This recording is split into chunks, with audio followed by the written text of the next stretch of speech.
Welcome, our virtual water cooler friends, to the 37th episode of Into the Filmverse. What is Into the Filmverse, you ask? It's a movie fan podcast covering all types of film content, including movie news, new releases, and a variety of past releases. I'm Mytchel Chandler. And I'm Bryce Payne. And today we are discussing the 3rd, 4th, and 5th episodes of Loki, various Black Widow, the new Marvel film, if you didn't know who Black Widow was, the Forever Purge, the Tomorrow War, and some various content we watched throughout the week. Add that S on there because we haven't done this podcast in 2 weeks. But we're catching up here. We've been very busy. We apologize. Yeah, we've had some scheduling. Mytchel got to be an ordained minister. I did. I had a wedding, and then Bryce had a orchestra. I hated to go to. That day. And then I was like, I could be at home doing a podcast, but instead I'm here listening to violinist music. And now we're back, but better than ever because we're so happy we got to see a new Marvel film. It's been so long. So we're super excited. You know how long it's been? You ready for this? We're not counting New Mutants. That doesn't count. I'm gonna cry, bro. Don't count New Mutants. I don't. I saw I don't. Spider-Man Far From Home, July 4th, 2019. 2 years? 2 years. It's been 2 years since we saw a Marvel film. Actually, I might have saw it July 3rd, but yes. Holy shit. So, watching a Marvel movie for the first time, like, okay, when you, like, once again, New Mutants doesn't count. It's Marvel, quote unquote, but it doesn't count. We're not.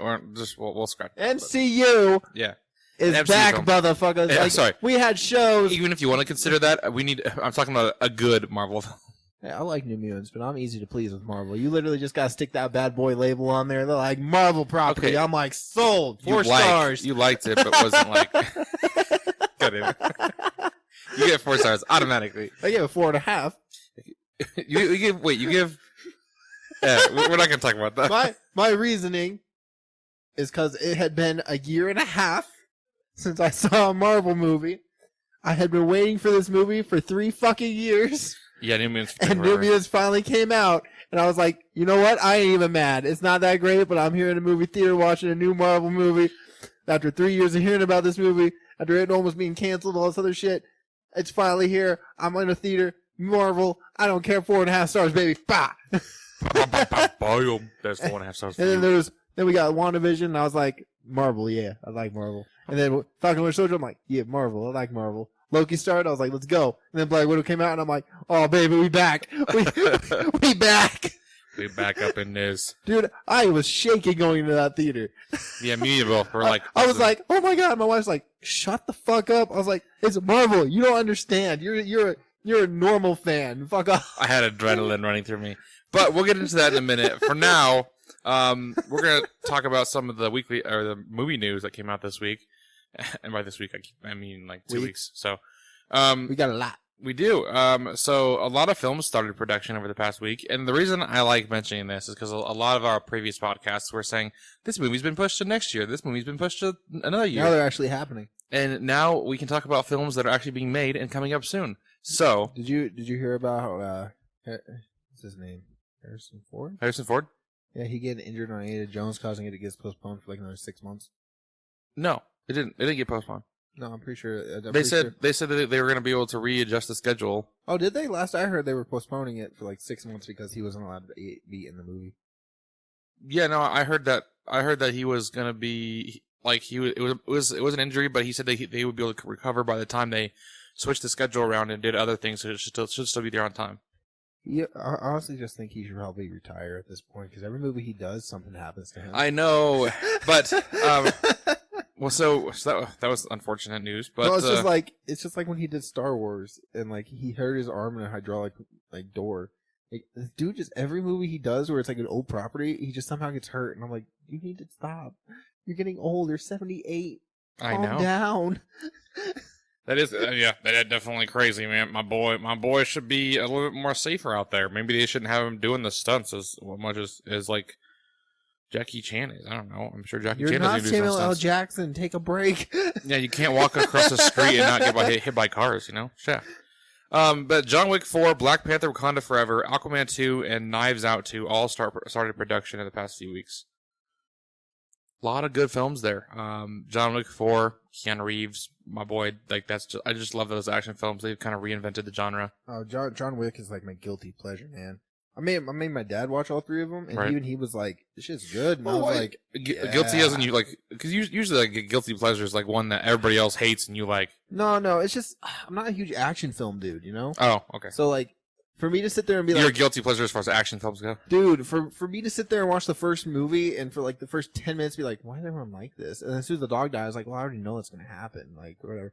But then hearing the dude be like, telling his son, he's like, he's going to come after you.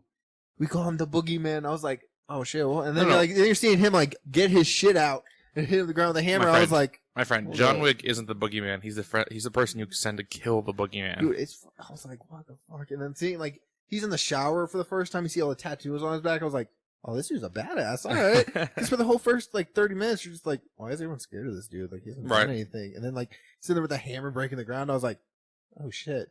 And just seeing him like throw like empty clips at people and just like throw guns and like kill people with like screws and stuff. I was like, I like this. This is good. This is entertaining as hell. Yeah. And then when you look at the timeline and like all 3 films take place in like 3 months, Mm-hmm. I'm like, this dude's getting fucked up. He is. Black Panther, Wakanda Forever. That is super exciting to hear that that's coming. Wait, Still a little concerned. is that filming now? It's filming. That's all they started filming. I hate all these Marvel films filming and they're like 4 years out. I'm like, This comes out next year. oh shit. I forget- Black Panther I comes forget out it's next year. 2021 because 2020 doesn't exist. I know, right? So It feels like we're still in 2019, doesn't it? It really does. It feels like I'm stuck in 2019, and like I hear about these films, I'm like, oh, this is like so far yeah, away. it's like Literally, 2023. next You're year. like, oh my god, I gotta wait 4 fucking years. It feels like that, doesn't it? Yeah. I mean, you do have to wait like 5 years for Blade, which I'm pretty salty about, but whatever. Because Really? they confirmed Fantastic Four is the last film in Phase 4, which Um, seems fitting as hell, but you know. yeah, that's fair. But we got TV shows and stuff, so we'll get there. So that's like, super exciting. Aquaman 2. I'm not super excited about this. I wasn't a huge Did they fan of the hire? first one. Did they fire Mira? No. I'm not watching it. Then I refuse to support. I mean, that's up to you. I'm still gonna go out and see it. I'm gonna buy it, but I ain't gonna go see it. Fuck that. I mean, I feel like it's supporting it somehow, but Yeah, so I will only have to pay for it once. yeah. Well, I mean, I guess so. I guess that follows some sort of train of logic. It follows my logic. You know, I mean, you can have your own opinion about that situation. I think it's up to. I mean, yeah. I don't want to go into that because that's a whole set discussion. That's a in whole other itself. thing, and we don't want to get into But it. But if that's I how you feel, that's how you feel. I hate her. And Knives Out 2 starts production as well. Netflix. Yep, exactly. That comes after Netflix doing its like giant purchase of that franchise. So, and paying Simon Pegg? No, Daniel Craig, like a fuck ton of money for that. I think like $100 million. Actually, I might go see Aquaman too because I like Jason Momoa. Jason Momoa. It's so rough for me because I'm like I don't like Amber Heard. She's a bitch, but I'm also like Jason Momoa is cool. I like him, and he did really good. I like the original Aquaman, so like you know maybe it'll be good. Sure. And then, yeah, I can't talk about Amber Heard because that doesn't make any sense to me. But, alright, anyways. So Transformers Rise of the Beasts, that comes out in June 24th, 2022. I give it 2 thumbs down. 2 thumbs down? 2 thumbs down. I don't like those movies. I mean, did you like Bumblebee? I haven't seen Bumblebee because I don't like Transformers. Bro, well, did you like the first Transformers film? No. Okay. Well, alright, moving on. Halloween Kills trailer. That sucked. Anyways, Shang-Chi trailer too. That sucked. That was pretty cool. I mean, I don't know. He has rings on his hands. Don't Breathe 2 trailer. You know, I mean, you can't breathe. With that down, I'm just kidding. Okay, Halloween Kills. I just saw this trailer. You made me watch it. You didn't make me. I didn't tell you what I thought of Transformers. I think Transformers. we're gonna skip that one. It's okay. No. I mean, so as far as Transformers go, I mean, I like the first one. The rest of them obviously suck. And then, even though I kept supporting them for some reason, and then Bumblebee was actually a nicer venture back into it. I've heard that one is good. I just like. I feel like worried. I mean, like, Michael Bay didn't do that one. So. I know. That's why I'm like, I want to watch it, but I'm also like, but it's Transformers, so I have like a grain of salt. Have you ever watched? I mean, were you a Transformers fan before any of the Transformers film came out? I had toys. I like them. Because I was a big Transformers. I mean, my dad was a huge Transformers fan. He's always had Transformers like that he's collected, and that's kind of where I got my appreciation for it. And I watched the cartoons. I played some games when I was a kid, and so I actually had a love for Transformers, and I still do. But I just the films have been kind of like meh. Even they look awesome, but yeah, it's like I think the last one I saw in theaters was Age of Extinction, but I was like 14. So I don't even know which one that is. It's the one with the dinosaurs. Oh, okay, yeah. So for a 14-year-old, I was like, "This is cool," but also like, yeah, exactly. I hadn't seen Dark of the Moon. I hadn't seen like I took the whole entry, so I was like, I don't really know what's going on. So, So it comes out actually next year. This Transformers: Rise of the Beast, and it's gonna focus on a lot more of like the primordials, which is like they're dinosaurs. Like dinosaurs, but also like animals. Like there's one that turns into an ape, and like I don't know. It's interesting.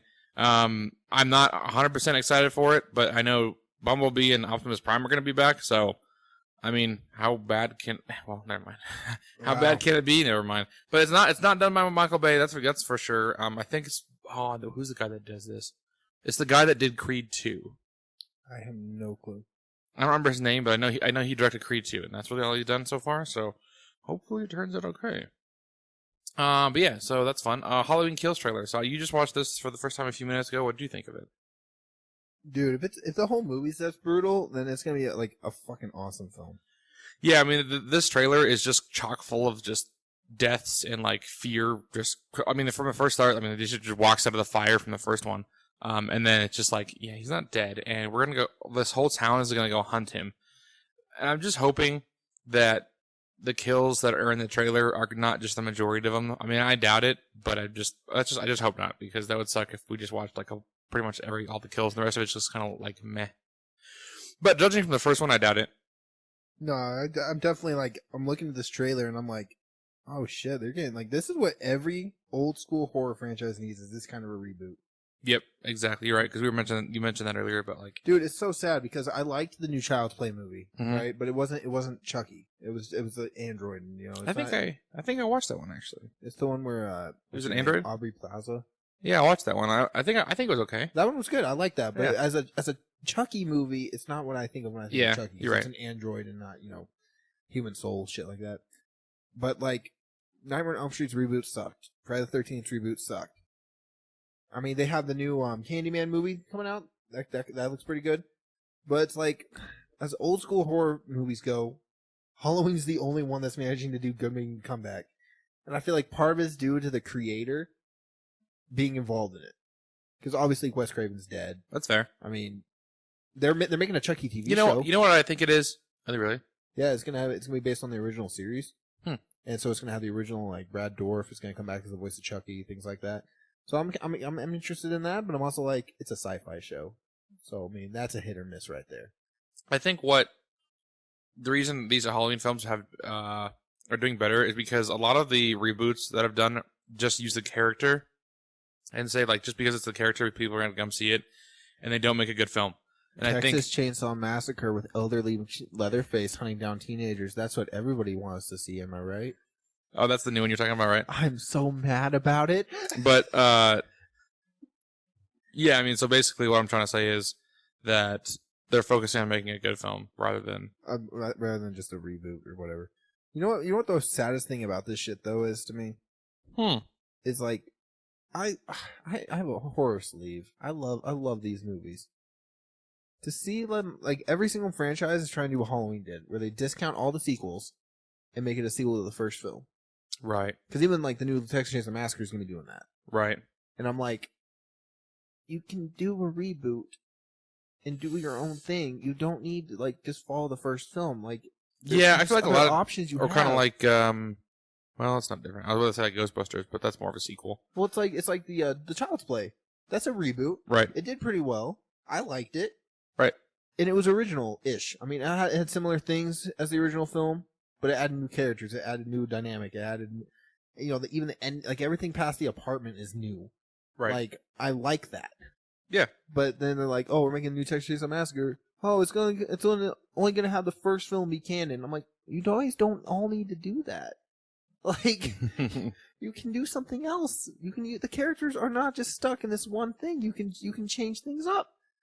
You don't need to have the other films exist for you to have a sequel or something. Like, you can do your own thing with these characters.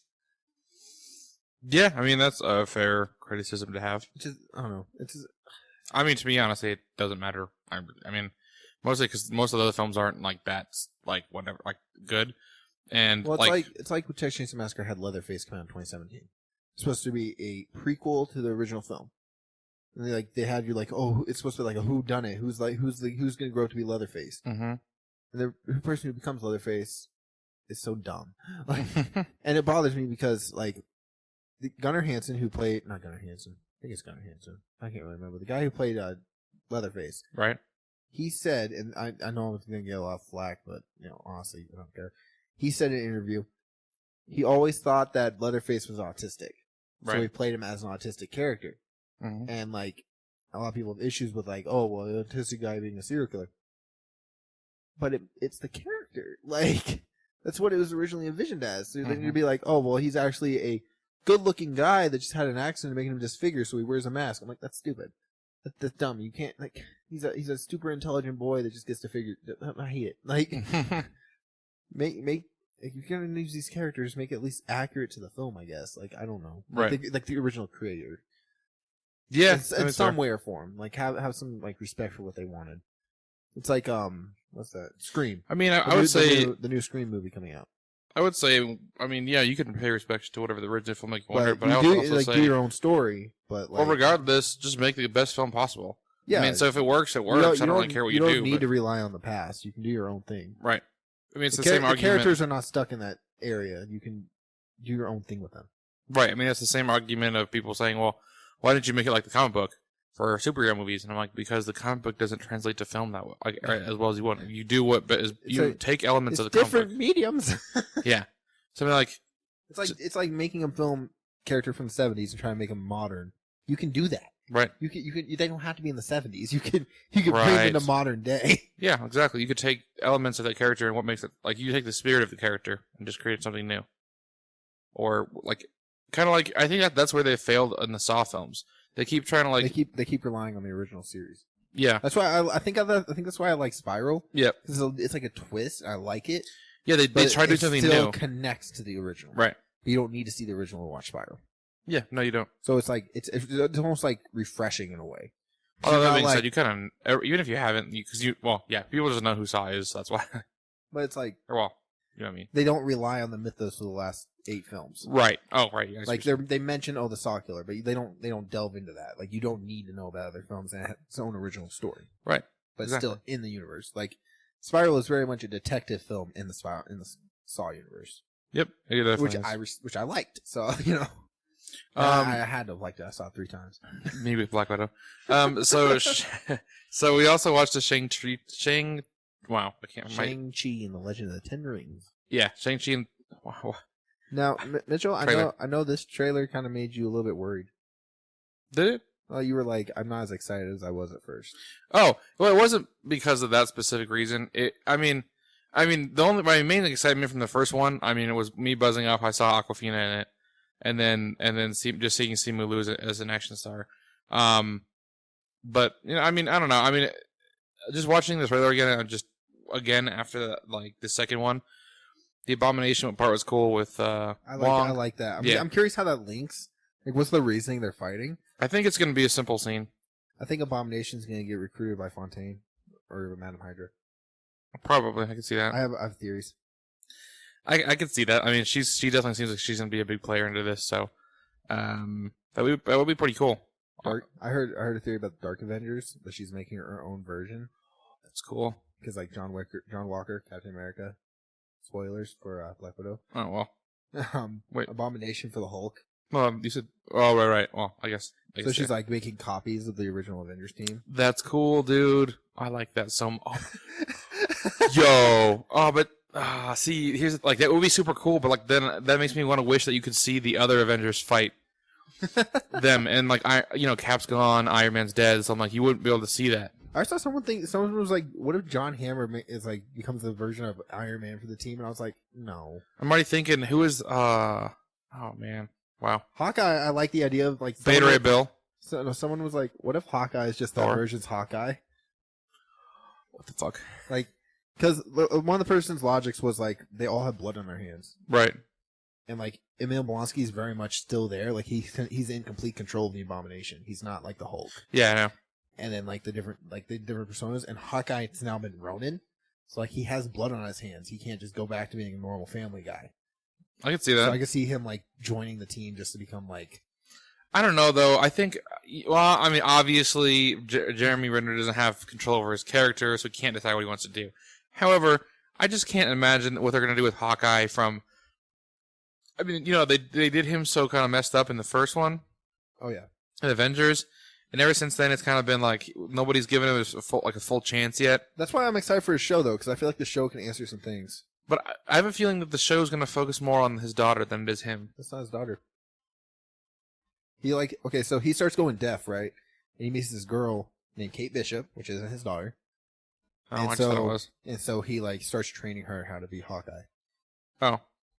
Oh, no, that's what I was thinking. I was thinking of Ant-Man's daughter. That's why I was confused. Yeah. Okay, that makes sense. But I like the idea that he's actually gonna be deaf. That he's actually, you know. Well, do we know that's what's happening? He's seen on set with a hearing aid. Okay, I mean, Which is a comic thing, so I'm down with that. right. And more inclusion, damn it. No, I know. I mean, no, I definitely agree with you. I'm just saying, I have my doubts until I hear something official. I mean, seeing a hearing aid could mean several different things, you know. I just. I Like mean, the it could be idea like if the they hearing did aid. comic. The hearing aid could be literally like just a different disguised.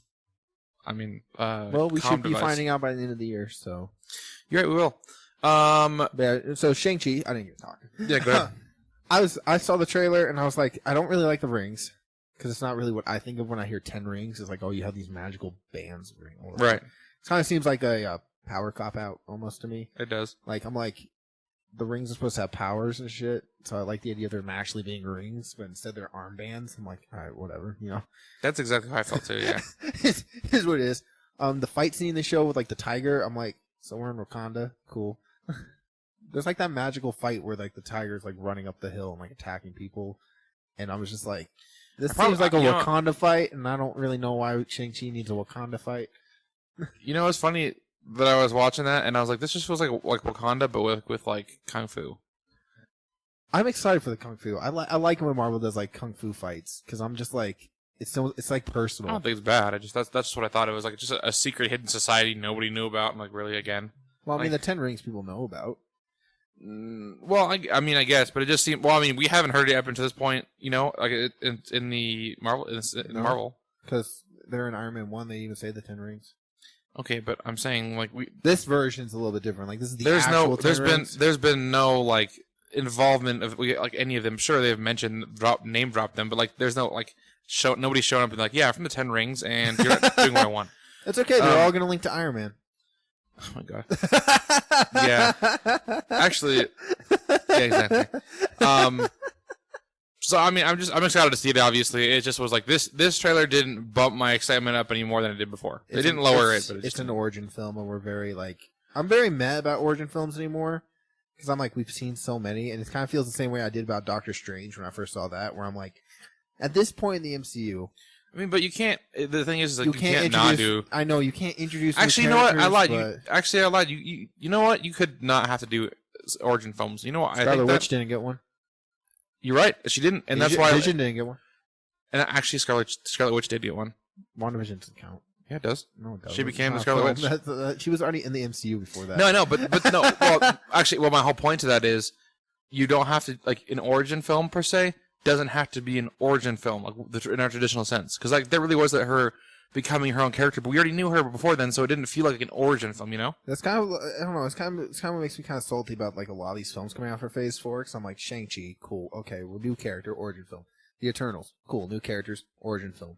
Right. Just like it's like I'm excited for like Thor, Love and Thunder. Wakanda Forever. Yeah, things already established. Things where I'm like, I already know the characters, yeah. And I'm like, let's keep moving the MCU forward. I don't need to be introduced to all these characters. Let's go. That's kind of why I liked. I mean, well, that's why I liked what the concept of what they were doing with Batman and Batman vs Superman, And they just had Batman in there. He was already a person. Batman was already a thing. It didn't turn out that well, but still. I feel like that's one of those things though where Batman's already so established in modern culture. Yeah. Where you like everyone knows the story. Everyone knows what happens. You don't need to be shoved down our Spidey. throats anymore. Spider-Man, or they don't even mention Uncle Ben in the MCU because Right. like, everyone knows his story. Exactly. But it's like Shang-Chi. I'm like new character. Don't know anything about him. The only thing I know about him is the Mandarin. And even that's not even like we don't know anything because we just heard his name and he was played by an actor. Right. Like we know the Mandarin, but we don't know the Mandarin. Exactly. Or like the Eternals, where I'm like, don't know any of you. Like you are a complete mystery. And the only thing is Shang-Chi. I'm holding on to it for relevance. I'm like Abomination and Wong. That's all I got. Because I think Eternals is definitely going to be more of a subtle. I feel like Eternals isn't really going to be like one of those like big movies, but I feel like it's going to be one of those movies where like you're going to watch it and you're going to be like, all right, we're going to new places. Yeah, exactly. And that's exactly what I'm feeling. And I'm just like, I just want to. We're in the part of the phases where this is a whole new area that I've explored, and we got to start back with Iron Man 1. It's like we went through the 13 years of like learning these characters, getting to know them, and now they're gone. Yeah, like, essentially you're right. gone. So we have to get a new teams in there. Is we're having to struggle with out with the old and with the new. That's exactly how I'm feeling. I mean, it's definitely not fatigue I'm feeling. It's just like a little bit of like it's sadness. All right, into the next one again. Yeah, a little bit. Just like it's like we got to work to the next villain. We have to build up the hype. We have to start over from. It's how you do longevity. I mean, that's what's going to take another 10, 12, 15 years. You know, if they just did it like they just give us the next Avengers film like tomorrow, we'd just be like, we would get too oversaturated. We'd be like, we already know this. Yeah, but it's like I think things I'm excited about with the upcoming phases is definitely like Fantastic Four, Mutants, Eternals. We got like I don't know what's going to happen with Miss Marvel because she's an Inhuman in the comics, and I don't know like if Agents of Shield is no longer canon, where the Inhumans coming from. Right. Like good point. Like there's so many things I'm like I don't understand where you're going, but I want to know. But it's like I got to get through all this like origin stuff, team building movies to get there. It's like I jumped in the Marvel train kind of late, right? Like I was at the beginning of Phase 3. That's where I came in. Mm-hmm. So for me, I had time to go revisit all the films and be able to catch myself back up. Right. I didn't have to sit there and wait years for the build up like you motherfucker. Did. So I wasn't sitting there. I was like, oh shit, Iron Man 2's coming out. Let's go. I was like, I can go back and watch Iron Man 2, Thor, and you know, I can watch these like all one go and like everything will move fast. Oh my god, that would have been so weird to find like to actually experience it that way, just like a binge everything and not like first go. Not have to wait months to the next film to like be able to answer your question. Bro, it wasn't even months back then. It was like a year for each film. Yeah. So like for me, Phase 3 was all hype because I was like, I didn't see Doctor Strange in theaters because I didn't give a fuck about Doctor Strange. How dare you? I had just started. I just began. I love Doctor Strange. But then like the whole ending of Phase 3 was just hype because I was like, we're gonna learn more about Thanos. We're gonna go. Is this the movie where we start learning more? Is this like every single movie was like a hype train? Right. Now with Black Widow, we're easing back into it. Like we're on the uphill of the roller coaster. Yeah, we just started the engine. Like we started chugging along. Eventually, we'll get going uphill, and we'll be like, okay, when's it gonna drop? Yep. And when then when it starts going down and everything, all the movies start linking. How much you want to bet? Here we go.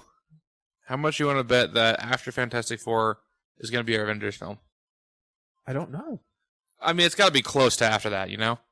I honestly don't know. With the multiverse and everything opening up, I have no clue where they're going. Which is such a weird thing for us. My personal theory of the... I mean, we should move on here in a second. But my personal theory of the multiverse is that they're going to wrap it up by the end of Doctor Strange. I don't know if they would do that. They would shut the gates like that. Because, I mean, like... Because they have to explain mutants and all this other stuff. Well, I mean, it's possible. You're right, though. My only thing is like, well... Okay, two things. One, obviously we have Spider-Man, and we know that Spider-Man, WandaVision, and Doctor Strange are all supposed to connect. That's what they had mentioned. And they said Loki is extremely important to Doctor Strange. Right. So we know we're going with multiverse stuff in Loki. So I'm just thinking that something to do with the Phase 4 is very much the multiverse phase. That's what I say that, and the reason I'm sighing is because I'm just like I'm thinking because I know your head hurts, right? You're Ant-Man and the Wasp is supposed to do with Kang. He's a time traveler. He's a time traveler. So I'm just like, I don't know actually. But anyways, the reason I think that is because I don't think the Marvel would go into like a whole like like everything's going to be the multiverse, and like because then it almost becomes too too hard to follow. Yeah. And it's for the average fan, right? Because you think about this, like that's my hard thing. Like even watching like Black Widow, I was like, average fans are fucked if they if they don't connect this to the movie. Like if this all leads to like Hawkeye, average fans are fucked. Like they're not gonna know shit. Right, and actually, now that you think about that, right? So what if like you know how we always say like you can go into a film and not have to know whatever, right? Well, the end of Black Widow. Natasha's grave is there. Falcon and Winter Soldier. Wait, oh shit! I guess we shouldn't talk about that right now. But yeah, we're gonna talk about that in a minute. That's okay. They already know Black Widow's dead. It's okay. No, I know, but I'm just saying. I didn't say anything spoiler. I was about to, but then I didn't. So you guys already know Black Widow's dead. But there's a scene that happens in the post-credit scene, which we'll talk about in the Black Widow spoiler discussion in just a second. So we should move on to the last trailer we got real quick before we move on to that. So we have a Don't Breathe 2 trailer. Bryce, I am very conflicted because I don't know what this is going for. Because I was like. In Don't Breathe 1, he is the villain. And in this one, he almost seems like an anti-hero. And I don't know how to feel about it. Because I'm like, I'm pretty sure you kidnapped girls. Like, I don't know what's going on, but I'm pretty sure you were kidnapping girls in the first movie. So, what the hell are you doing? The reason I'm so into this is because it just seems like he has superpowers with like, his hearing. And that's why I'm just intrigued to like the visuals of I am so in the dark. Interested. I'm in. I'm so interested, but I'm so confused. Like, is this a prequel? Is this a sequel? I think where does this lie in this universe? You're right. He really didn't say. Like, is the girl like does she die? Like, is that why he starts kidnapping young women? Like, is that part of it? But then you see his house catch on fire. So I'm like, is this not the house in the first? Like, I'm so confused, but I'm so intrigued. Yeah, I'm so interested, but I'm nervous. You know, honestly, like, I could just watch this film even without all the information and just be okay. Because for me, looks cool. For me, this is like one of those like just dumb like I don't even care about like if the story's good. I just want some cool action and like. Oh yeah, the trailer definitely shows some cool action scenes, some definitely cool visual scenes. I'm interested so much. Me too. I'm like, where is it going? Like, what is their plan with the story? Why? Like, a part of me is like, why even make a sequel to Don't Breathe? But another part of me is like, I'm kind of happy you did because I don't know where this is going and I'm intrigued. Right, exactly. Like, you didn't have to do this, but you did. So exactly. Well, I mean, it'll be fun to see what they come up with. And then, real quickly, sure. Clip of the Big Red Dog trailer is gross. Oh, I totally forgot that we watched that. I didn't write it down. I'm not going to go into it. It's just gross. Yeah, no, I mean, I watched it like 3 times now. I'm tired of watching that trailer. Dog looks fake, and I hate it. And then I always think of the behind-the-scenes photos where they have the giant red. Movie's gonna be a horrendous nightmare. The kids are gonna love it. It's gonna sell millions of dollars just because it's like every kid's gonna be like, "Let's go see Clifford." Yeah, it reminds me of those old Disney Channel. I keep saying Disney. Wow, Disney Channel original films. Yeah, exactly. Back in the day, like from like the 2000s. You know. It's okay, Mytchel. I'll take the bullet. I'll go watch it. Have fun. I'll take the bullet for the podcast. Respect, my dude. Respect. Well, with that down, you take a bullet from one of these movies. I'll take the bullet for the next one. We're gonna venture onto some more weekly movie watches. You know what? We're just gonna start out with the goods here. We're gonna talk about Black Widow. I love it. Yeah. So we're just gonna talk about Black Widow, our first Marvel film in over 2 years. So, if you don't want to know any spoilers, I'm not really gonna give a time limit because I don't know how long we're gonna talk about this, but just skip ahead until you just don't hear about Black Widow or Red Guardian or Florence Pugh or Lena or Myrine or anything that has to do with Black Widow. I apologize, but this is like a big deal for us. Yes. Okay. So, Black Widow. Bryce, I'm going to let you go first. Just give me your overall consensus of the film, some of your highlights, some of the negatives. Just tell me about your experience of Black Widow. First off, at the beginning where they're young, I thought that was really cool. I was really confused at first because I was like, this is in Ohio and you are Russian. But fair. It took me a little bit off edge, and I was like, confusion. Like, did she get kidnapped and like brought to Russia? Like, is she actually an American citizen? All right, weird. Red Guardian showed up, and I was like, okay, well, I know he's fucking Russian, so what the hell's going on here? And then they all escape, and I was like, all right, that's pretty cool. This is a good way to introduce this film. The credits too long. Like, where the beginning where they're like doing. Oh. That they did an entire Nirvana cover. in the span of those credits. You know what? Like, and here, I actually didn't mind that. And I was real quick, I think part of it's the fact that the people next to me were talking, yeah, and so I I know. was sitting there. I was like, "Oh my god, get on the movie!" but Shut up. watching it a second time, I actually didn't mind that because I could watch that. You know, actually appreciate it a little bit more. It's cool. The visuals they do with the credits, I really enjoy because it was like Yeah. showing like her going into like the red room. Yeah, So I was like, cool. But I was just like, this is a long credit sequence. Like, it is, and I just think it was different from. it's a different feel than we normally get. Normally, it's like that you get the triumphant music and like you see like the superhero shit, and you're like, yeah. And Not this even- one's like child trafficking. Exactly. And it's another thing is though a lot of films these days don't do that. Like they don't have open Yeah, they credits. don't. No, I think one of the big ones is James Bond. Yeah. They always had those long credits. I usually hate opening credits, and for some reason this one it doesn't bother me, and I don't know why. It just was like it felt very off for a Marvel film to me. Right, it did. Like I was like, this is somber and depressing. Like you're showing this girl get trafficked to Mhm. like Russia. Like that's fucked up. Yeah. But I was like, part of it's the people next to me wouldn't shut up during this part, so I was just like, Right. get on with the movie. We're able to be quiet. Showing. God, what happened next? I'm sorry. I was like so excited to watch this movie that I'm like things jumbled. Thaddeus Ross chasing Black Widow down. I thought that was cool because like she's in the thing and she like calls him. It turns out she's not there. I was like, respect. Respect. That was definitely, cool. definitely something Black Widow would do, and I really like that. Yeah, no, that was a super cool moment. I was kind of confused at first. 'Cause I thought that was the embassy, like where T'Challa's dad dies, Oh, and then it turned out that it was not. And I was like, oh, so we just jumping straight into Civil War time. All right, cool. We ain't gonna like bring up the fact that we just had credits of her just getting child trafficked. Cool, awesome. Like, moving on. Got it. She throws her wallet over off the boat, and I was like, seems kind of dumb. It's a wallet, but whatever. I think it was her phone. That would make more sense. I thought it was a wallet, so I was like, I think you need that, but whatever. You do you. Yeah, it was her phone. She called the guy on. Okay, thank you, because I was like, I know you've seen it twice now, so I'm like, I thought it was her wallet, and I thought that was dumb. So, Oh my god, yeah, that would be dumb. No, it was definitely her phone. Straight up, I thought that the dude that was sleeping in the RV was going to be Taskmaster. Oh, did you really? Dude, I spent the entire movie, like, when he, like, I was like, I see it. I see what you meant. I was totally just like, random dude, we haven't heard of him before, suddenly helping Black Widow, he's going to be the villain. Dude, I didn't even think about that at all, and you bringing that up, I was just like, that totally makes like that's something that a writer would do. But I'm glad they didn't. Yeah, I was like, I felt like it was Well- super obvious the entire film. Like he would just show up and I mean, then think about it. He left the RV. Taskmaster showed up, right. and I was just like, "Well, he's Taskmaster. Like whatever." Well, Like, we can definitely go through like the whole film here and talk about it, but I do want to like just like generally get your overall consensus of like what you think, and then we go. oh go god. through Okay, each so beat. let me.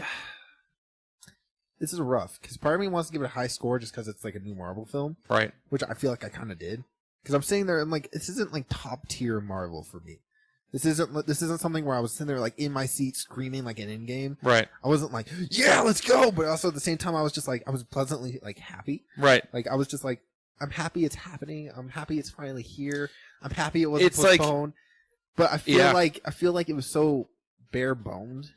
Yeah, I'm like I can't tell. I wasn't if it's like I wasn't super excited. I don't think it's like as good as I want it to be, but I can't help but love it because I'm just like I got to watch it. I know.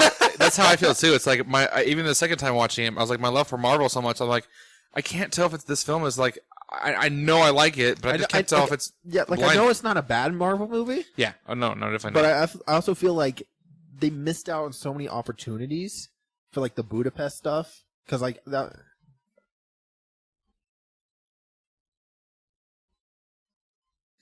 I feel like they mentioned Budapest so much that I was just like expecting so much more detail to happen from Budapest.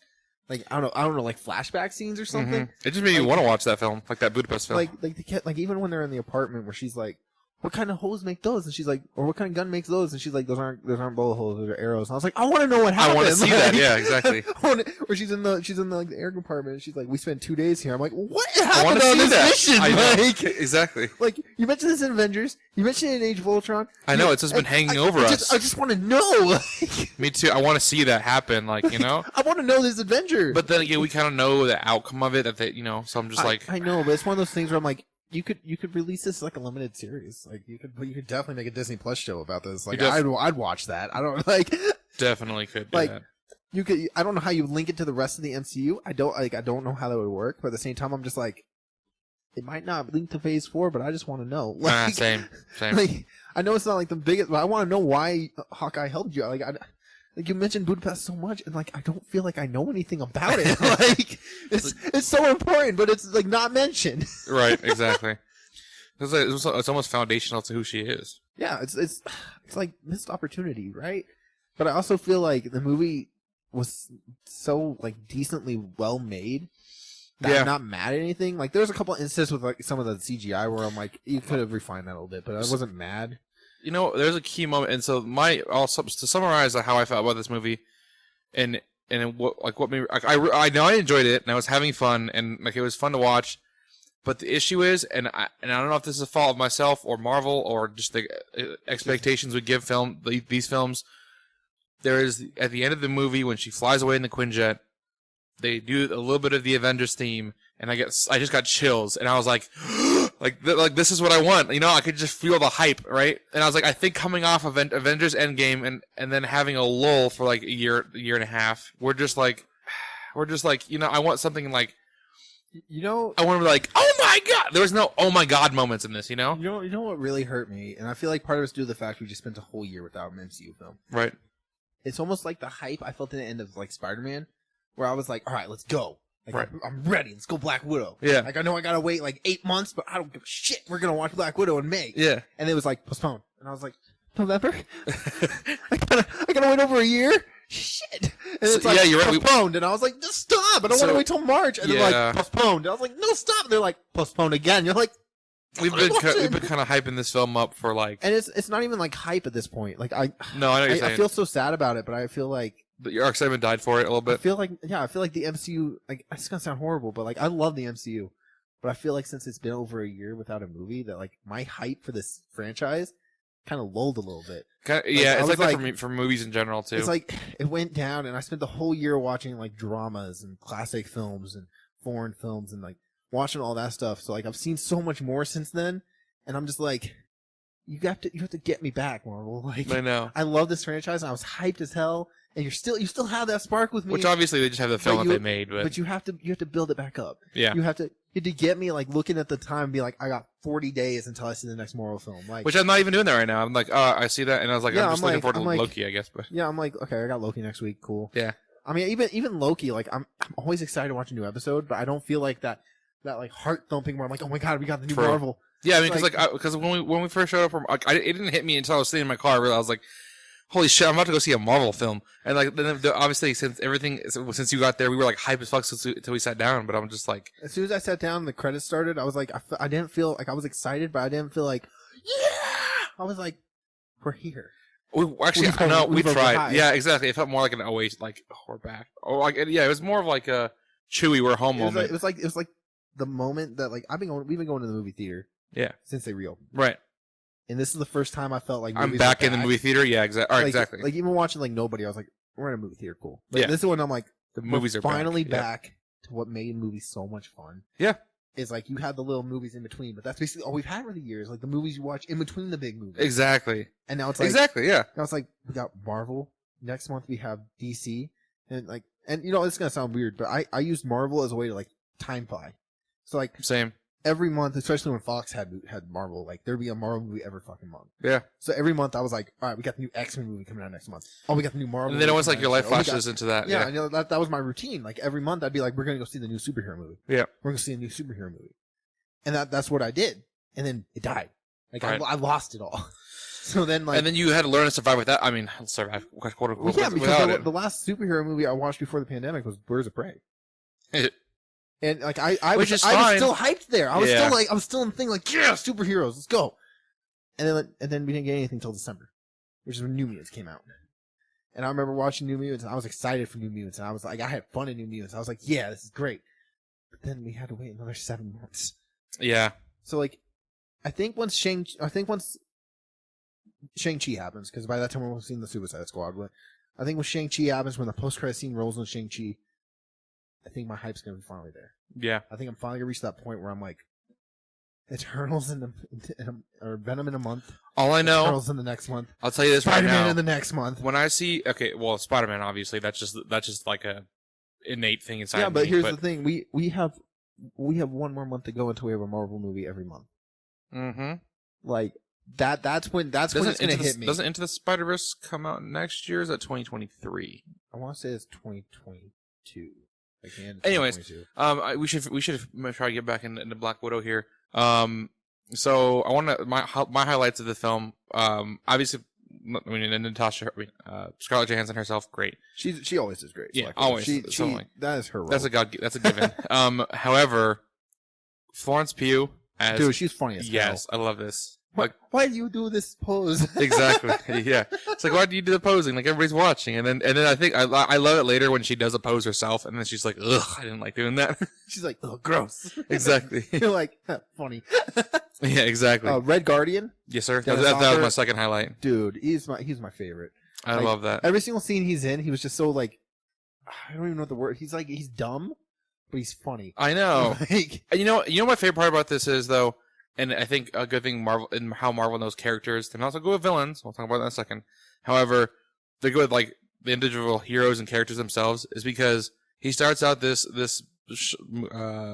movie. I keep saying show now since we talked about Loki and all these other ones so much, but this movie, like, very, all about himself. And at the end of this, like, Natasha's like, you want to say something? And he's like, I just mess it up. And then, he didn't say anything. And I'm like, that's touching. Yeah, he had character development. My favorite thing, dude, is just like, he's like they know it's not their real family. Right. But they view each other as family, and it's so sweet. In like such a weird, twisted way. Well, even like Red Guardian being like, you killed all these people. When he's like, my girl's toughest girls there is. Yeah, exactly. I was like, oh, and then he's like, doesn't talk to them for the rest of their lives. I know. But it's like the pride he shows at the end. He's like, these are my girls. Exactly. Yeah, it's weird. It's like a weird family dynamic. I love it though. It's so Marvel-ish. Exactly. Because I was expecting that to be like the worst part of this film, because like when you see in the trailers, it looks so bad, like punch, and I'm like, even that. Well, after seeing that scene in the trailer so much, I was like, I didn't care about that scene. That one specific scene, at least, that of that comedic bit. Dude, the scene where she's like, but it was real to me. Right, which is part of that scene, but like with the serious part of that scene, which I was just like, holy shit! Like, we weren't a real family. She's like, it was real to me, and she runs off, and I was like, oh. I know, and I was like, Florence Pugh pulled that off perfectly. Like, I'm like, that kind of scene could have been so cheesy. Like, dude, it was real to me, but like, she was just like, I was like, oh shit, y'all fucked up. Dude, God, okay. The character development's really good. Mm-hmm. Let's talk about the villain. All right. Well, I think Drokov was not. I don't. I just care liked about him as much. No, I don't. But I mean, I think he was like a fucked up villain that was like cool. And I think it's just integral to the Black Widow character. I mean, clearly he wasn't like as like much of a threat as it was. If he didn't have his pheromones, he would have got his ass beat in the first 5 seconds. Exactly. Which he would have been dead already. I actually liked that whole that pheromone thing. That was interesting to me. What I didn't like though. Taskmaster. Yes, thank you. So first off, did you expect it to be a girl? Nothing wrong with it. No, I didn't suspect it to be a girl, but I didn't care. Like I didn't care. I just hated the fact of who the girl was. It didn't even where it's oh, we're gonna throw in the bit where she blows up the daughter. Oh, surprise! The daughter's the villain. I was like, that's cheap. Well, yeah, exactly. I mean, it wasn't. Yeah, I mean, who cares if she's a chick? I mean, it could have been a son or whatever. It doesn't matter to me. It doesn't matter anything. But don't like gender. the whole. I just don't like the fact of who it was. Yeah, I don't think it's just sad. Even if it was like the guy in the RV, I probably wouldn't have cared because I'm like, what's your motivation? Like, you have no motivation. Taskmaster. Like, in the comics, that is not how he is. Right. And I think that's what bothers me more. And I know it's like a comic thing, but also you got to think about like Spider-Man PS4 and he's in media. And then to show the reveal, and I'm just like, so it's just a brainwashed person in a suit? Like, that's not that cool. Yeah, that's why I'm like, come on, man. Because Taskmaster, okay, and I get it. But you didn't have to use Taskmaster. They could they literally could just made someone up. Because that position didn't matter. Like, it could have been just a trained killer. Yeah, I feel like if Taskmaster was done as a character with his own like reasoning for what he's doing, Taskmaster literally could be his own anti-hero show or film. Because it's like. Taskmaster could have been like an assassin for hire from the Red Room. Yeah. And just been there and been like, well, why are you doing this? Like pay me well. That's the whole point of Taskmaster. And plus, Taskmaster is like, I don't know. The suit does all the memorizing for me. Know. I didn't like that either. Me neither. Like, I'm like, that's not how Taskmaster is. I don't like that because I would have been much more cooler if it's just like, The reveal is the daughter. All right, whatever. Fuck it. It's dumb to me, but whatever. It's a cooler character than that, and that's why it's upsets me. That's why I'm like, you could have done so. Like, this is a huge character in the comics. That's why it upsets me because I'm like, and you just throw it away on this one-time movie. Like, I would have loved to see Spider-Man fight Taskmaster like in the game, or or like even if they bring Daredevil into the MCU eventually, and like see Daredevil fight Taskmaster. Like the options were limitless, and they limited themselves to this. Right. Like the motivation. Garbage. Well, here's the thing, though. Garbage. Here's the thing, though. So what they did with, like, let's say, the Mandarin 10 Rings. I mean, well, that's not a good reason. It's not the real Taskmaster. I mean, they could do that, where they're like, that was like a Taskmaster. I'd be even more mad at that point. I'd be like, you guys realize you fucked up and tried to fix it. But I'd be okay with it. Like, I mean, or even if they brought this character back, but like more as like a human being. I'm so upset about the reveal of who it was, because even if like I'm just like I don't care about this character. I don't feel why. I mean, like first off, she's brainwashed, so she doesn't even have her own motivation. Right.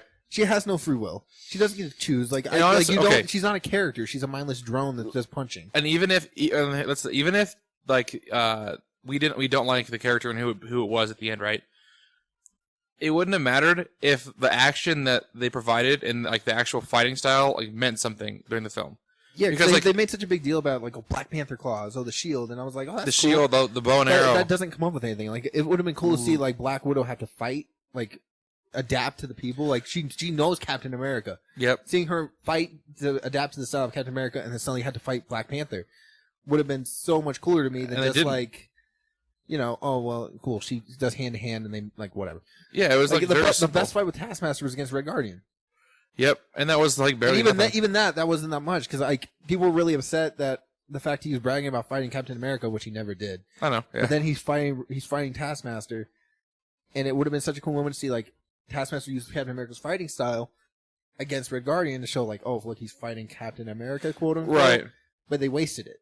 Like, I was like, why? Like, even the Black Panther claws had nothing to do with the fucking movie. Nothing. Like, the claws, and then nothing. I was like, why? Like, yeah, like, and then she sucks with the shield.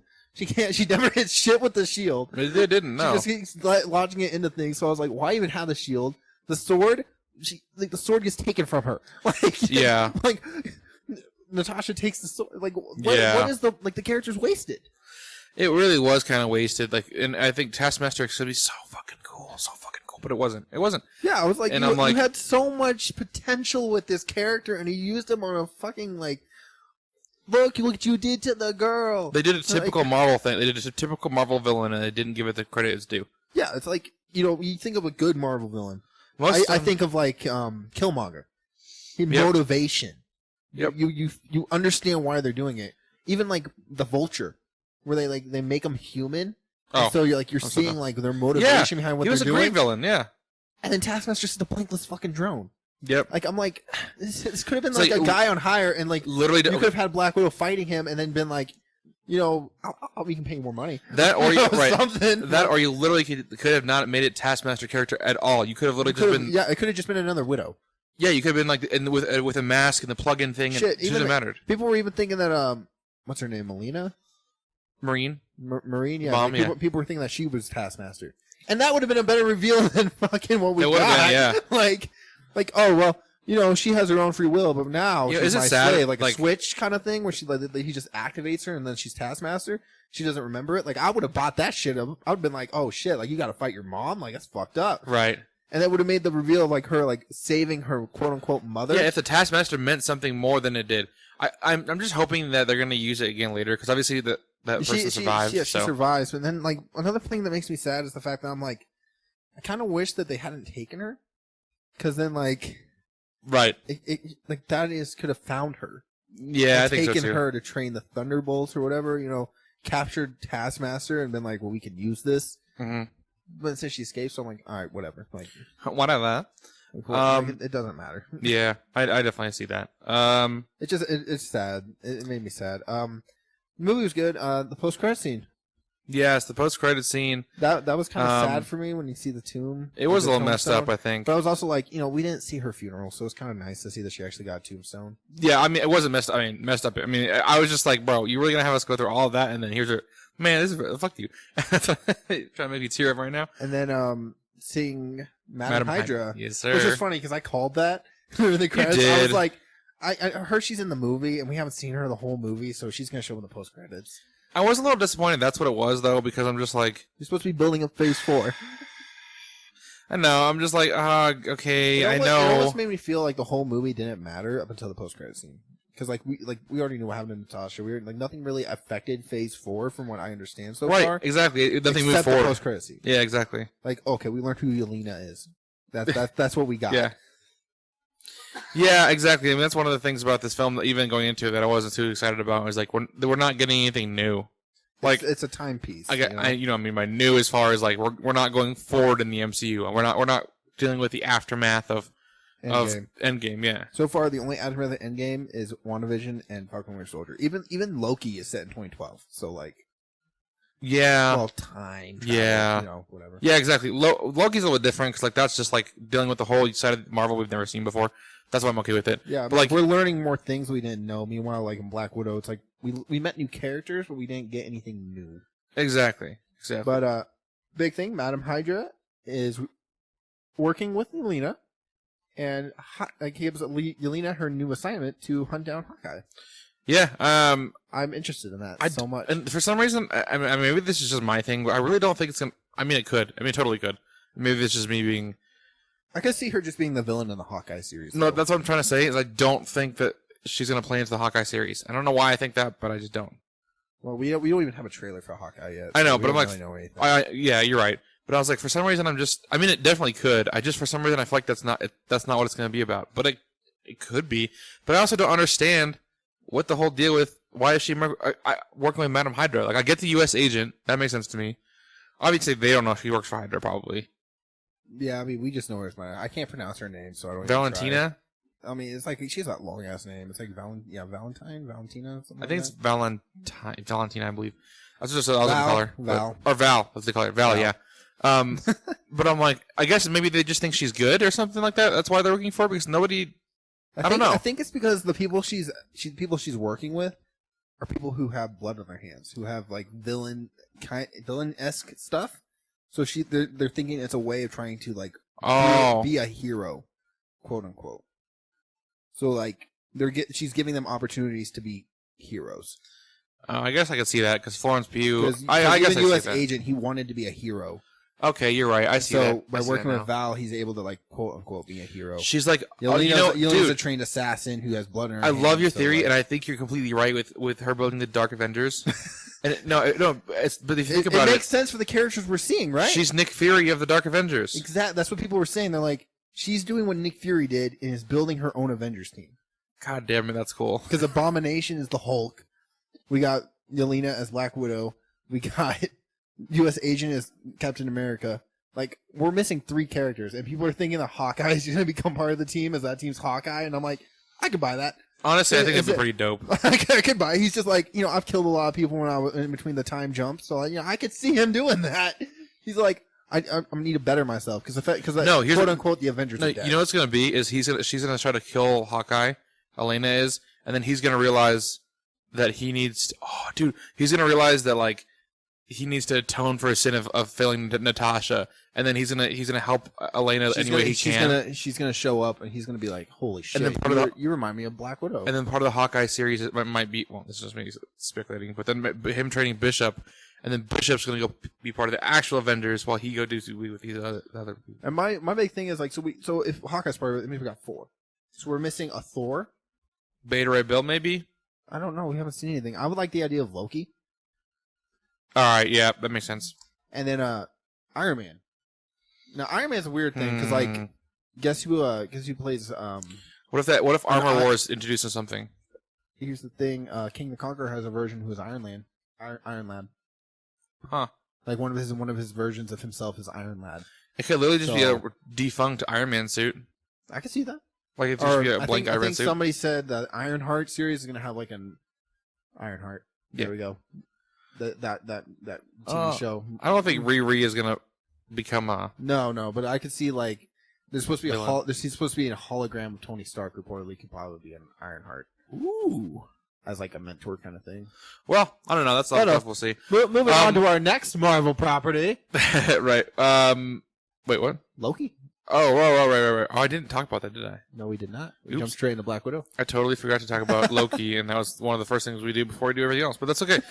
So yeah, we'll talk about Loki real quick. So we didn't talk about episode 3, 4, or 5. Yep. So we got to talk about all 3 of those. Episode 3 sucked. Absolute ass. We can just honestly, that's just the summation of that episode. Dude, it's so bad because it's like it's quote unquote. I keep saying that. That's my catchphrase. This episode, quote unquote. It's character development, but it's not good character development. There's no character development in that at all. It's trying to show you more about Sylvie and getting you to know Sylvie, okay. But I was like, I don't care about Sylvie. I want to move on to get to the TVA, do stuff. No, but okay, it was weird because like that episode, it was like I don't know, it was like they're all. There was nothing happened in that episode. Literally, you could skip that episode. You could skip that episode. It doesn't matter. They get on the planet. They get on a train. They stay on the planet. Yeah, exactly. And then the planet. I don't know. That episode just pissed me off. But I did like seeing Loki sing. I thought that was a good part. Mainly because like Tom Hiddleston can actually sing, so I think that was my favorite part of the episode, and that's sad. That's my favorite part. Honestly, like at that point, I was just pissed off too much that I didn't care. So, episode 3, honestly, this I just know this is not gonna be like because of episode 3 and how bad it is. It's the worst episode of television we got from Marvel so far. I was just like, I don't even like this is gonna be my least favorite out of all of them. I just can tell you that right now. Episode 4 is pretty cool. You see the timekeepers are actually robots. Oh, that was cool. I was like pissed. I was like, I see it coming, but at the same time, I was like, how disappointing. I didn't see it coming. I mean, I thought I was like, oh, that's a cool twist. I could see them just standing up there, and I like when she threw the thing, I expected him just to start laughing, and they turned out to like not be real, and like I expected it to be like a curtain. Kind of I mean, thing. it was more like Wizard of Oz. Like a curtain. Yeah, like that makes sense. Where it's like they're not real, but I mean, I'm kind of glad they didn't do a Wizard of Oz. I mean, because I feel like that would probably be like a too easy thing. The fact that they were robots and they didn't actually exist, and like. Even was it Reynard? I don't think she knew that. Dude, here's the fucked up thing is I don't like that character, and I know you're not supposed to, but I'm sitting there and like we'll get into the next episode, but like I was like, quit being a bitch. Like you just found out they're robots. Quit trying to do your job. Like oh my God, question things.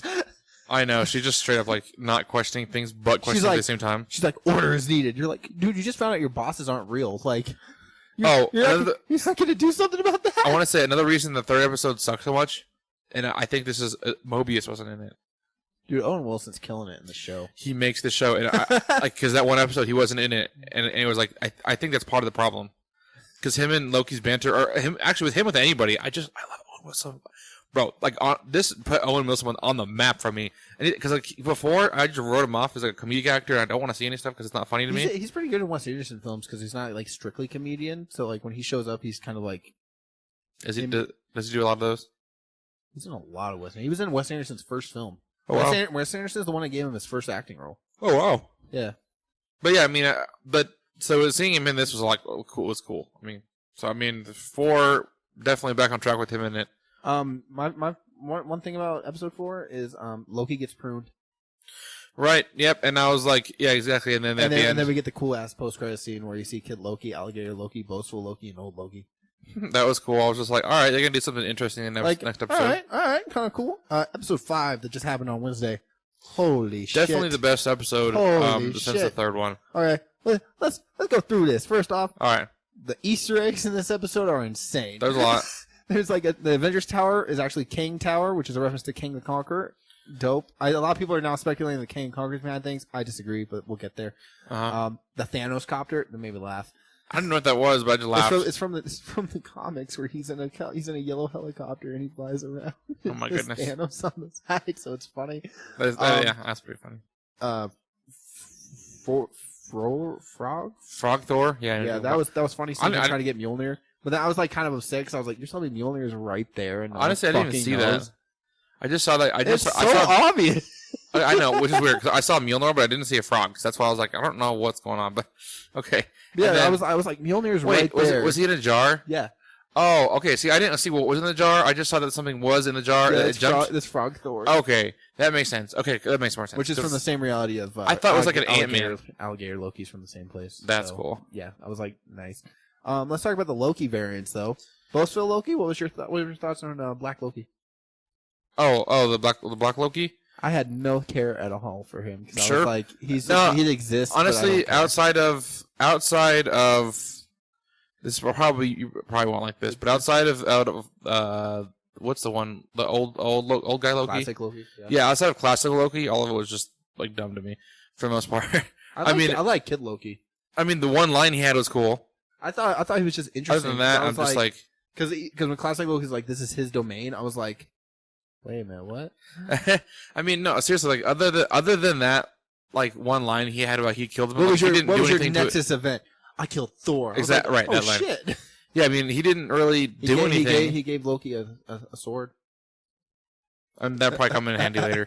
But yeah, I mean, alligator Loki was the best Loki. That was funny of him biting off President Loki, man. Yeah. I had so much hope for President Loki when the trailers and shit. Like, they made it seem like it was like the big event. They did. And then he opens the hatch and President Loki's there. I'm like, all right, where's this going? Gets down there, he's like, why is there an alligator? He's a Loki. He bites off his hand.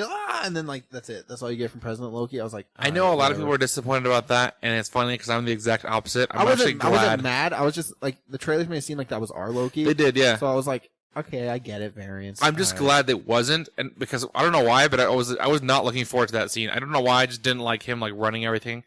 I was like, and it was the fact that it was a variant. I'm like, oh, that actually makes me happy that I don't have to sit through that. I'm like, okay, we can move on now. What about classic Loki's story about how he survived Thanos? That was dope. Like he now people are like, yeah. Our Loki survived, and I'm like, just because the classic Loki said it doesn't mean our Loki lived. Like, they're variants. Yeah. I don't like. It's something we'll have to see. I do have a theory though. We'll get there. Classic Loki sacrificing himself by building Asgard. Shit was dope as hell. That was dope. Some people were saying like obviously he didn't actually die, but I think he did. Here's another thing. What was it? Shit, I totally had it, and now it's like. I think so. Obviously they. Oh, go ahead. How do you know he's a Loki? He's green, isn't he? Mobius is talking to classic Loki, remember? And he's like, well, how do you know he's a Loki? I mean, he could just be playing, he should just be a regular alligator, just playing the long card. But that makes him more like a Loki. Oh, right, exactly. It does. He's green, isn't he? Fair enough. Oh, alligators are green, but okay. That's funny. That's funny, though. I was like, that's funny. And then, like, somebody was like, what if Kid Loki just found an alligator, put a helmet on it, and just tells everyone it's Loki, but it's really not? I feel like they should. That would be funny, right? Just it could be, though. You know, I feel like that would be something. I would like that kid a little bit more. It seems like something a kid would do, though, right? Yeah, it would be. But actually, then my next question would be, why the hell did an alligator end up in fucking that realm? But why did he get a lot of Loki variants? But I don't remember us ever going across an alligator. An alligator gets pruned. Why did an alligator get pruned? It's not a Loki variant. No. What was I gonna say? I think I was a little disappointed at the end of this episode because you really not like. So they enchanted Alligor. Yeah, whatever that thing's name was. Alligor, whatever. And Cloud monster. Yeah, exactly, the fog monster. And then they didn't even show us what the fuck who the villain was. I was like, seriously, you're gonna make us wait till the last episode? Of course they are. I was like, come on, that's dumb. I have theory though. It was like you should at least just told. Oh, you should at least like shown us who it was. Then you go to the post-credit scene. I'm like, come on. Who do you think the villain is? I think all signs are pointing to Kang. I think it's Loki. I think that's the second best guess. A lot of people think it's classic Loki, and he just played the long con, and he's actually the Prime Universe Loki, like the Loki that was in Infinity War that died. And like he got pruned and became this Loki, and I'm like, I don't think I would like that. No, I mean, if it was our Loki, if it was Tom Hiddleston, like another Loki from another variant of himself. Or maybe like it was our Loki or something like that. I don't know, it'd be cool, but at the same time, I do think it's a Tom Hiddleston Loki. I think it's an evil King Loki. Because what better villain for Loki to go up against than himself? No, I definitely like that, and if that is it, I'll be super happy. I think it's going to be King, and the reason I think that is because I just don't see all the signs are pointing to it. I just don't see where they would introduce him in a TV show. I know, but then again, I mean, it doesn't matter if they introduce him here because you're still going to be able to see him otherwise. It just kind of like feels like here's this big villain in one episode that nobody knows about. I know, yeah, you're right. I don't know. I just feel like all the signs, especially with the variants and Loki being variants and all that. Or at the very least, it just feels like it's gonna be another variant. At the very least, I feel like we're gonna see King. Well, maybe not. I don't know. Well, okay, so I heard some things about what people think that area is like where they're going to. Right. It's like an area outside of time that time goes through. So, like, there's a version of Loki in the comics that is in the house in the in the comics. He's like an old Loki, and he's like the one before all. Huh. So he like controls time, kind of thing in the comics. I mean, I was also seeing along that with two characters called Then and Now. Huh. So like a lot of people think that he's gonna go there. Loki's gonna fight himself, and he and Sylvie are gonna take over, and it's what causes the multiverse to kind of go. Part of me thinks that Sylvie's gonna portray Loki. You know, I'm starting to even think she's a Loki. No, I think she is. She doesn't have black hair. I mean, it could be dyed. It could be. I mean, she was in a mini mart, I guess. I don't know. It's just one of those things where I'm like, that feels like she's not a Loki, and that like she's just got taken on accident because you saw she had black hair when she was a kid, well, right? Like in the flashback, she had black hair, but now okay. she had like, well, maybe she dyed her hair, but also part of me is like, you're telling me I she feel like can't she's a fucking Loki. change her clothes with magic, but Loki can put a blanket on her, so she can enchant people, but she can't even put a fucking blanket on herself. Powers are fucked. I mean, yeah. I mean, I don't know. I don't know if that leads to a great. I mean, but yeah, you got a theory there. Straight up though, Tuesday night, I'm not going to sleep till I watch the new Loki. I don't give a fuck about Jada. Oh, I mean, I'm gonna watch it, not tell her I watch it, rewind it, and when she gets home, she'll be like, "Oh, we want to watch Loki." I'm like, "Yeah, let's watch Loki. It'll be great. Here's my thoughts on what's gonna happen." And then she's gonna be like, "How do you know?" And I'm like, "I'm just smart." Oh my god. So what I'm gonna do is I'm gonna go to bed at like 9:00 and then wake up at 1 a.m. I'm just like, I'm gonna know everything before she does, and I'm gonna spoil the whole thing, and she's not gonna understand why I know. It's gonna be super exciting to watch. So, oh my god, you're funny. What else do we got here? So that was the Loki episodes. We're also gonna talk about some other films. I don't think you watched any of these. Wait, I saw Black Widow. yeah, see, you watched Black Widow. I refused to watch the movie you want to talk about because I was like, it seems like it's trash. So it turns out I was right. The movie I want to talk about is the Forever Purge. Yeah, you were pretty much right. And I don't know why I keep giving out hope for these Purge films. It's because I love the first one so much, and the concept is so cool, and they just keep doing stupid shit with it. The concept is dope as hell, but they can't use it right. And that's what upsets me. You know who it is? I'm like, you have the ability. It's the creator. The creator has done every single one of the films, and he's he's written everything, and I'm like, it's like how give it to somebody do you else. come up with this idea, this cool idea? Literally, you can't do it. Like this should be like a yearly it should be like a Halloween Kills type of thing. Yeah, because the Purge is a yearly event, so you could do a yearly film, and instead it's like this marketed bullshit. Yeah, it's like, oh, it's an election year. Let's have Purge election year. I'm like, you fucking suck. Yeah, and this or one the specifically, first Purge. I'm like, who the fuck cares? This one specifically, it was like this could be it was almost like a Trump analogy, you know, as far as like. Well, this could be an anthology film series, and they just aren't taking that. Like, right? Think of American Horror Story, right? They're on like season 10, and they're still going strong. Yeah, and yeah, like, it was just the films don't all need to link. You have a concept that is so dope, and you keep fucking it up. There's too much like racial slurs and not even slurs, but just like it was focused on too much bullshit. Like it didn't focus on the Purge really. It was just you're like, you have this idea and you can't use it. Like even a Purge that lasts forever and people won't stop. That concept's cool, and then they just fucked it up. I'm like, okay. It's just disappointing. Chris Pratt, he also came out with this new Amazon Prime film called The Tomorrow War. I've heard I've heard mixed reviews. I thought it was fun as fuck. It was awesome. I know you gave it 4 stars, and I was like, somebody I follow gave it 2.5. Like, I thought it was awesome, man. I mean, I was sitting there and I'm like, this is like a great sci-fi film. One of my bosses actually told me I should watch it. Like he was like, it's cool as hell. And I was thinking about other movies he told me to watch. I was like, you give me some really shitty recommendations. So I don't know how to feel about this. So here's where I'm coming from on this. A lot of like, and maybe this is wrong, but a lot of like films that come out on like streaming services, I don't give it like that much credence to because they're just like, this is not going to be good. It's streaming, yeah. And also, because like, especially that one with Ryan Reynolds, 6 Underground, I was super excited for that. And I then heard that sucked. I tried watching it. I couldn't even finish it. It was bad.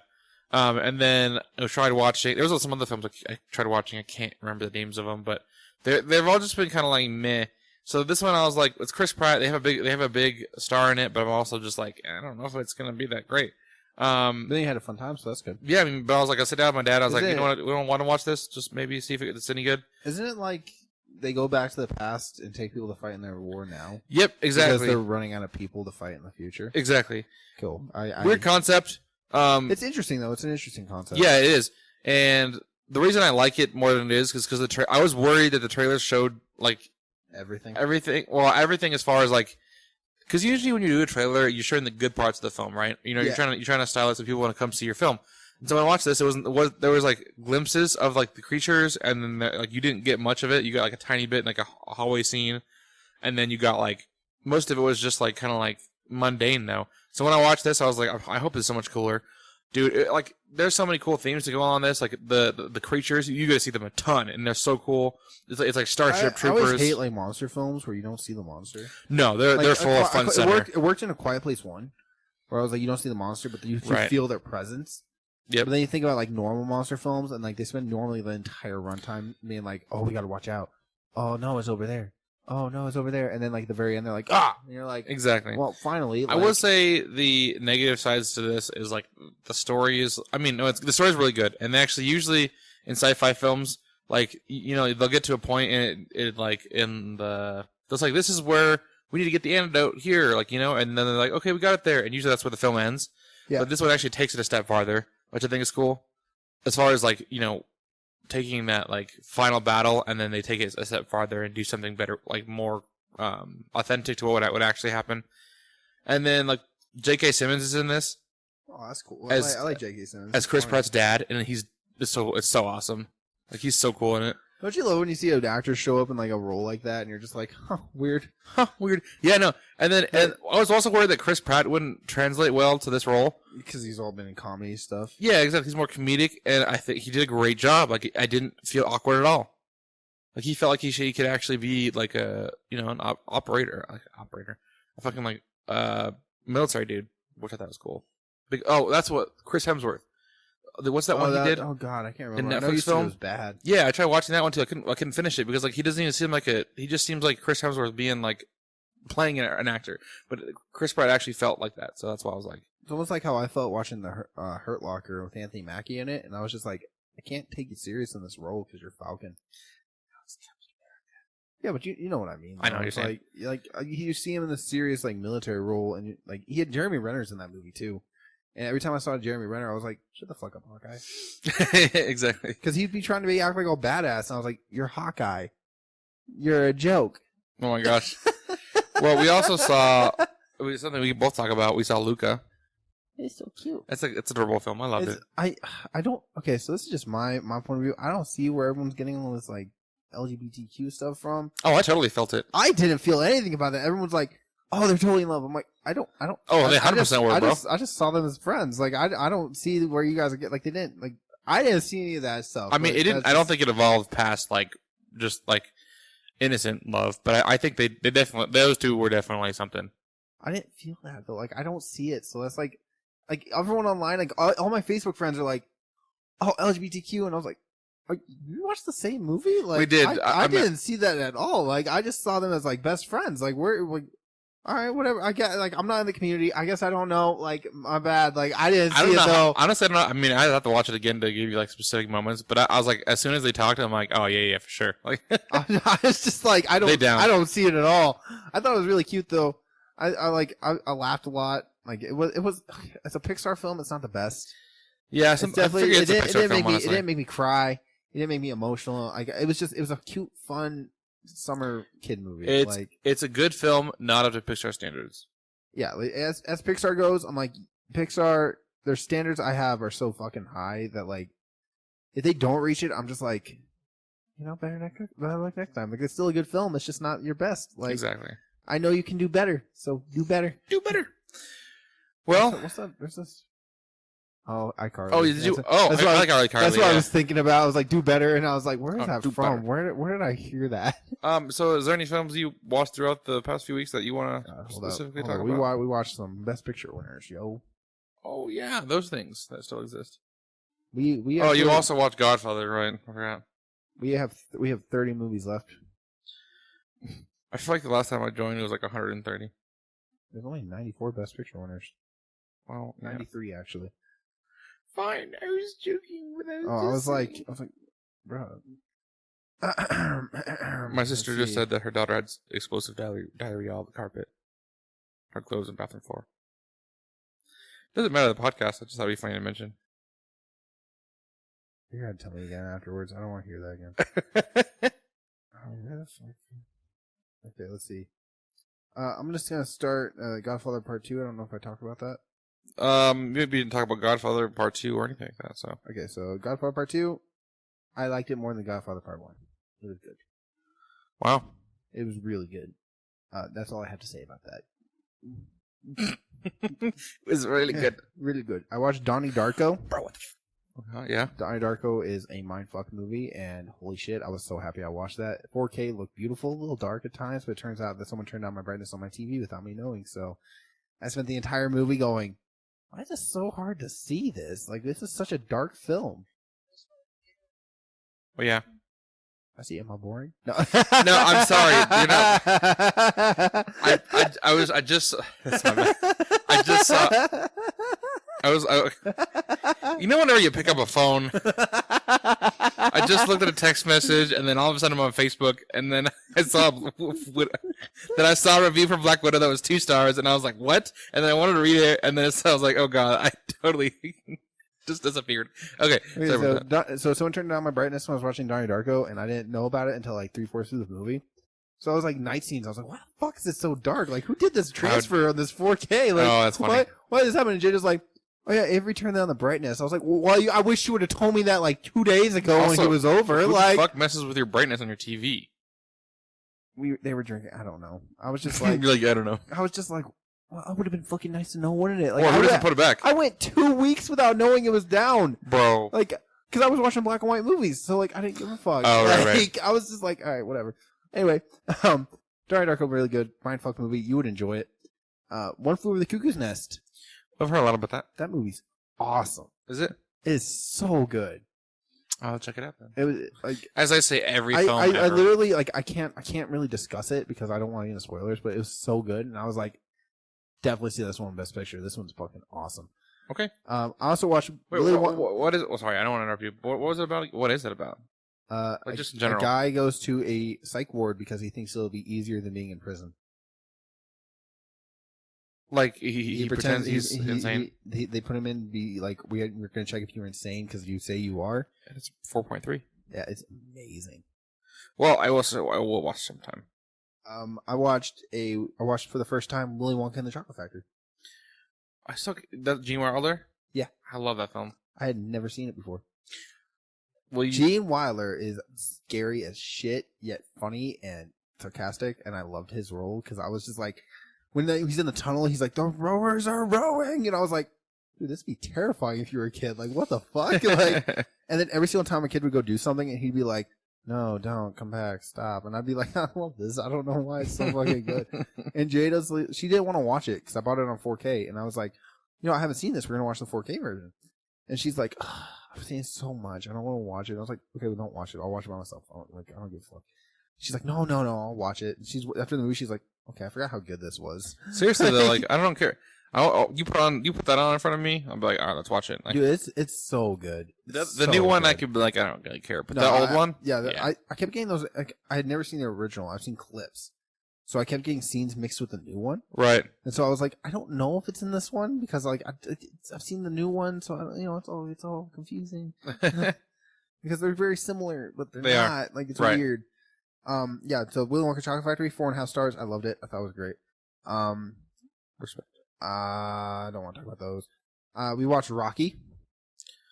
I think it's funny is like I've skipped all the ones that I need to watch, like Rocky. 70s are good so far. Like the 60s were full of musicals and shitty films, and so we were like, that's where it's the 70s films is where that's where I need to catch up on. Rocky is so good. Yeah. Like here's my issue with Rocky. First off, he's a dumbass. Like he's a dumb character. Like all he's just like, yeah, I just want to fight. Yeah, I just know boxing. I'm like, you have no other character development. You do not like you're dumb as a rock. Like you earned your name. Oh my god. Like that's funny. Dude, and then like he's like a tough guy, but he's just like his character's so dumb, and all I can think about is like it totally fits Sylvester Stallone. Like yep. Like he's not a dumb guy, but all the roles he does, I'm like he always plays that like tough, dumb macho man, and I'm just like macho man. I'm just like you're so dumb, but this movie's so good. Like I hate that it's as good as it is because I'm like you're so dumb. So yeah, that was good. I mean, I really loved it. Like it was amazing. I watched a Simpsons short. Oh, cool. The good, the Bart, and the Loki. Was it the New Avengers one they did? It is. Was it cool? It's a Simpsons short, so it was like. I've never watched Tom Hiddleston actually does the voice of Loki in it, though. That's cool. So like, it seemed fitting for like Loki episode 5 coming out, and then I watched Loki the Simpsons short. It's cool. That's cool. And I saw a lot of other films that are really good, like Vertigo, Doctor Strangelove. Watched Snow White for the first time. I've wanted to watch Vertigo. It's good. I guess the twist though. I watched Apocalypse Now. That was really good. Goodfellas, better than Godfather. 100% better than Godfather. Like Goodfellas is that is the movie. That is why everyone thinks Martin Scorsese made The Godfather, because that movie's so good. Wait, Goodfellas came first? Goodfellas came after. Oh, that's what I thought. Wait, so good. Martin Scorsese made good. He made Goodfellas. He didn't make The Godfather. Francis Ford Coppola, Godfather. Yes. I always thought that Martin Scorsese made it, because when you think of gangster flicks or monster flicks, you always think of him. Martin Scorsese, yeah, you do. So, like, I just always thought growing up that he made The Godfather. That's actually why I didn't watch The Irishman yet, because I knew I should watch Goodfellas first. But also, I know I need to watch Godfather before watching Goodfellas is so good. I was watching it, and I was like, this is better than The Godfather, like 100%. Like, I love this, but I also hate that it's the dude that said Marvel films are trash. Dude, it's so rough. Or in cinema. Like, I don't even know. I've seen 7 of his films, and each one's so good, so it kind of pisses me off. Right, like, I love your films, but like, you hate what I love, but I love your film, so I don't know how to feel. I still have to watch their next new Best Picture we're watching is a Martin Scorsese film, The Departed. Oh yeah, but we're right now, the 70s are so good that people actually want to keep watching them. So. Like, but the movie we're watching on Monday this week is The Godfather Part 3, because we want to finish it, because we watched the first 2, so we might as well watch the third. Fair. Even though it didn't win Best Picture. It did get nominated, but it didn't win. It lost to whatever came out in 91. I don't know. 91? But, yeah, so we're going to watch The Godfather Part 3, and then after that, we're going to watch Annie Hall, which actually beat Star Wars for Best Picture. But yeah, we've actually, we've been skipping around a lot, right? Because, like, people didn't want to watch the old ones. We haven't skipped a single old film. Like, we have, ever since we got to 71, like, ever since we watched The Godfather. I wouldn't even consider that old at this point, though. 70s? Not too old. Well, old new Best Picture. You know how we do the alternating? Oh, yeah. We haven't alternated since we got to the 70s. Yeah, like, you never mind. Because these are good films. Wow, that's cool. We are going to watch The Departed, $1 Million Baby, and Crash, because I kind of want Return of the King to be the final Best Picture whenever we watch. Oh, okay, for sure. Because, like, it's Return of the King. Right. And, like, it's good. But by the time we get there, the Oscars will already have happened, so we'll have to watch the 2021 Best Picture. Right. That's fair. Oh my god, it's still so far away. We have 30 movies left, and that's skipping. Like, and plus, I want to watch all 3 Lord of the Rings, so that's going to add 2 extra weeks. Right. And with The Godfather Part 3, so that's 3 weeks extra right there, so 33 weeks. By the time we get to the final one, the Oscars would already have happened. Yeah, you're right. So, exactly. like, this will have been a 2-year adventure by the time that happens. Wow. And, like, Skylar has shown up to every single fucking one. Mm-hmm. Like, Skylar has not missed a single thing. So shout out to Skylar, and I don't listen to our podcast, you think we're stupid for doing it. But, like, you a G. You a G. Hey, yeah, he comes every Dude, every single movie night, he has not missed a single one. He is the only person to show up to every single one, other than me. Well, yeah, you're the one hosting it. even Jada's missed them. That's like, funny. Skylar's it. Skylar has seen every single Best Picture winner with me. That's cool. I mean, that's pretty cool. I'm like, I'm so sorry for Hamlet. Yeah, that was my first one, I think, actually. It was. I'm so sorry. That movie sucks ass. Like, this is what y'all do? All right, bye. We thought that Broadway melody was bad, but no. Hamlet. No one paid attention to Hamlet. Hamlet sucked so much. And before we head off here, I do want to mention that I'll be watching. One thing I'm looking forward to is the Fear Street films on Netflix. I've seen those. I haven't watched them, but I've seen them on there, and I want to watch them. Okay, I thought you've seen them. I was like, don't talk about it. I don't want to know. But there's 2 out, I think, right now, and there's a third one out. Just came out yesterday. There's a third one coming out next week, I want to say.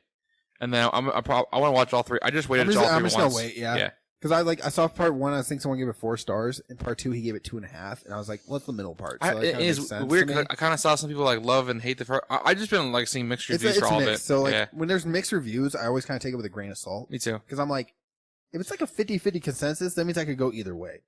If it's like if it's like an 80-20, like if 80% of people like it, then I'm like, all right, so it should be a good film. But if it's like 50-50, I'm like, Most of the time, I'll usually see films regardless of reviews, unless it's something that I wasn't quite looking forward to in the first place. Dude, 100%. And then somebody's like, "This is bad." My least favorite thing is when I watch a film that's supposed to be really good and I hate it. And so I'm sitting there, I'm like, why do you guys like this? Like Doctor Strangelove. I didn't hate the film, but I was like, why does everyone put this on a pedestal? Most of the time, I can see why people put stuff on, like, why they like stuff. You know, I can see it from their perspective, even though I don't personally feel that way. I don't agree, but I get it. Like, a big one for me, Bo Burnham's Inside. Well, I didn't finish watching that. So. I know, but like, it resonated with people because they dealt with the pandemic and they were stuck inside. Right. I worked the entire pandemic, so I was like, I don't relate. I don't relate to your struggles. What's the one that won Best Picture last year? No Man Land. Yeah, that one. That's the one that I don't like. I knew it was gonna win, but I didn't want it to win. I was really pulling for The Father. That was a good film. I still even me not liking No Man Land, I would give No Man Land that over The Father. Just looking at it from from like unbiased everything. Point of view, Yeah. but... When you're looking at a film, you're like, that one's definitely the better film. But in my personal opinion, I would like Sound of Metal or The Father should have won because I like those more. But I think Sound of Metal should have won. Sound of Metal was fucking fantastic. I think it was way better than No Man Land.